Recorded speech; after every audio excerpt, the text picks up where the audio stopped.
Rebonjour.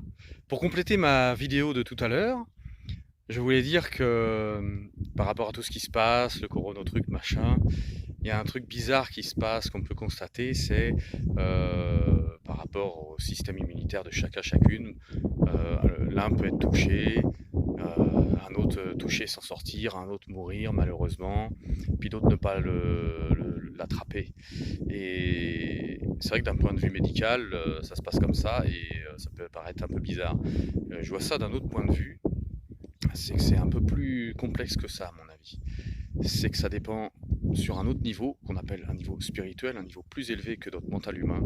Il y a tout un tas de facteurs qui font que quelqu'un peut être malade ou pas. Et ça marche pour les épidémies, les pandémies, enfin les maladies chroniques qui sont banales, enfin qu'on pense être banales, parce que ça revient tout le temps. Et puis aussi pour les catastrophes naturelles, les accidents. Il y a un facteur qui est de l'ordre du karma, ce qu'on appelle le karma, hein, selon nos karmas, négatifs, positifs, selon les choix de nos âmes, selon ce qu'on fait sur Terre, hein, selon ce qu'on bloque en nous, ce qu'on libère en nous, selon notre dynamique d'évolution. Eh bien, il va y avoir des personnes qui vont mourir, d'autres qui vont être malades, d'autres qui vont se blesser, d'autres qui vont avoir des accidents, d'autres qui vont survivre à des accidents, d'autres qui vont rien avoir.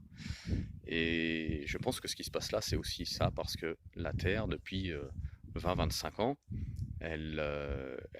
en tant qu'être vivant, la Terre mère, ce qu'on appelle Gaïa, la Terre mère, elle accélère considérablement son évolution, sa croissance, et du coup, elle se libère de toute la souffrance humaine qu'elle a emmagasinée, la colère humaine qu'elle a emmagasinée, elle les libère, et ça crée des catastrophes naturelles, des maladies, des pétages de plomb, des colères, des guerres, parce qu'on ne sait, on n'en a pas conscience, on ne sait pas maîtriser ça et on ne le guérit pas, on ne se purifie pas suffisamment, ou pas du tout pour certaines personnes. Et du coup, ça fait des grands désordres. Et c'est pour ça qu'il y a des grands maîtres spirituels comme Sri Dharata, par exemple, qui font des Mahayagas, des grands rituels sacrés au feu, pour rééquilibrer les forces de la nature, par exemple. Puis d'autres maîtres font d'autres choses. Et selon nos choix personnels et selon comment on est constitué, selon notre niveau de conscience, eh bien ces désordres agissent en nous. Et c'est pour ça qu'il y a beaucoup de pertes humaines, beaucoup de maladies depuis toutes ces années-là. Et le coronotruc n'échappe pas à ça, à cette loi-là. Ça se passe aussi comme ça. C'est pour ça que je vous invite très fort à faire des pratiques, à vous purifier encore plus, à guérir les souffrances du passé. Et ce temps de confinement est une bonne aubaine pour ça. Et aussi, ce que je propose pour finaliser ma pensée de la vidéo de cet après-midi et celle-ci, c'est que nous nous retrouvions tous les jours à 18 h pour un temps de pratique. Je sais qu'il y en a qui font déjà ça en France ou ailleurs, et c'est très bien, comme ça on se joint à cette dynamique, et ça va être encore plus fort. Nous n'avons pas du tout, pour certaines personnes, ou pas suffisamment conscience de la force de la pratique collective pour changer les choses. Donc un temps de méditation, je propose de 18 h à 18 h 30. Ça peut être une méditation avec visualisation, visualiser une société plus juste, plus belle, plus respectueuse, selon les valeurs intrinsèques de l'être humain, la bienveillance, l'amour, la paix, l'entraide, l'empathie. Toutes ces qualités que nous voyons chez les enfants, chez les bébés. Les enfants, les bébés vont naturellement vers les autres. Ils ont plein d'amour, c'est pour ça qu'on les admire, qu'on est attendri. Et nous avons ces mêmes qualités, simplement on les a perdues de vue. Nous devons retrouver ces qualités-là quand on était bébé ou enfant en bas âge, avec la maturité d'adulte. Et ça sera encore plus fort. Donc ce temps de pratique, c'est une méditation, ça peut être visualiser une sphère d'énergie que l'on remplit d'amour, de bonnes énergies, de bonnes ondes, et puis que nous offrons aussi au plus grand nombre.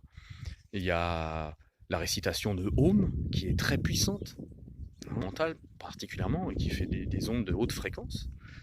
Il y a aussi la récitation de la Gayatri, le Om Mani Padme Hum, le Bismillah, Je vous salue Marie, le Notre Père, ou le Om Mani Padme Hum, ou toute autre pratique qui fait que ça génère une vibration forte, une énergie forte et belle, pure, pour élever le niveau de conscience et le niveau de fraternité en nous, autour de nous, toutes les personnes qui sont dans notre influence, à chacun, chacune, mais aussi en France et pourquoi pas dans le monde.